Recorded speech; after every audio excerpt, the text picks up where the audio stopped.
আসসালামু আলাইকুম ওরহমাতুল্লাহি ওবারাকাতুহু। কেমন আছেন ভাই বোন বন্ধুরা?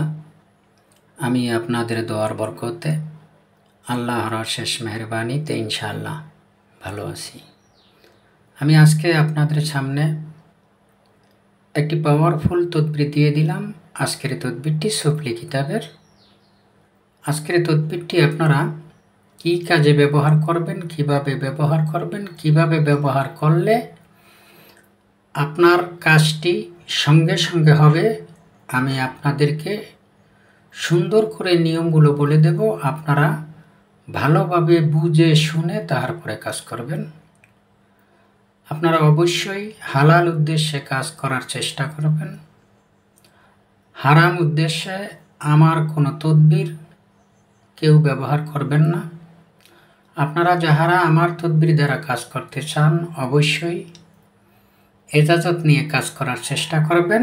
ইনশাআল্লাহ আপনি যাহার উদ্দেশ্যে করবেন ইনশাআল্লাহ আপনি সাকসেসফুল হবেন। আজকের এই তদবিরটি স্বামী স্ত্রীর ব্যাপারে প্রয়োগ করা সবচাইতে উত্তম। আপনারা যদি আপনার স্বামী স্ত্রীকে রেখে চলে যায় অথবা স্ত্রী স্বামীকে রেখে চলে যায়, সন্তানাদি রেখে চলে যায়, এটা মেয়েরাও প্রয়োগ করতে পারবেন, ছেলেরাও প্রয়োগ করতে পারবেন, পুরুষ মহিলা উভয় প্রয়োগ করতে পারবেন। শুধু ভিতরের নাম পরিবর্তন করে নেবেন। এশারের নামাজের বাদ যেই কোনো দিন এশারের নামাজের বাদ আপনি যাহার জন্য করবেন, প্রেমিক প্রেমিকার ক্ষেত্রে প্রয়োগ করতে পারবেন। যাহার জন্য করবেন তাহার বাড়ির দিকে ফিরে এশারের নামাজের পর মুছাল্লায় বসে আপনি এই দোয়াটি পড়তে থাকবেন।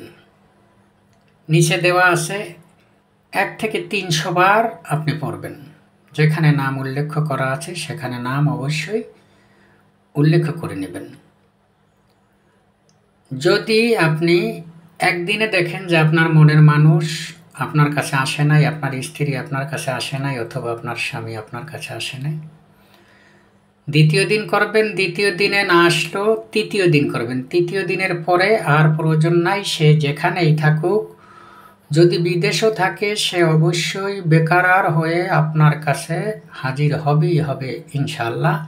পরীক্ষিত তদবির আমি আপনাদের সামনে দিয়ে দিলাম।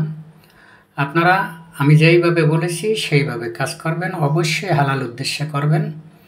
আপনারা কাজ করেন, কাজ করার পরে যদি দেখেন উপকার হয়েছে আমার জন্য দোয়া করবেন। আল্লাহ হাফেজ।